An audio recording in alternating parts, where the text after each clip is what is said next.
Bonjour Charles. Cette photo, on le rappelle, a été offerte par Poutine à Donald Trump, placardée à l'entrée de la Maison Blanche. Est-ce que c'est considéré comme une victoire symbolique, politique par le Kremlin ?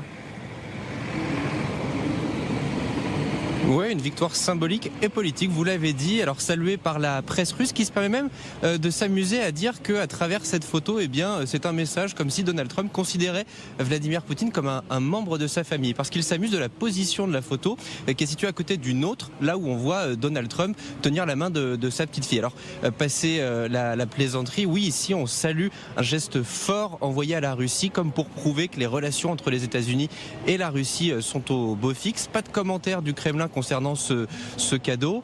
Ce qui est intéressant aussi à remarquer, c'est le changement presque d'un extrême à un autre des relations entre les deux pays. Il faut bien se rendre compte d'une chose, c'est qu'il y a un petit peu plus d'un an, avant que Donald Trump n'arrive à la Maison Blanche, Russie et États-Unis ne s'adressaient plus la parole. L'ambassade des États-Unis ici à Moscou était fermée.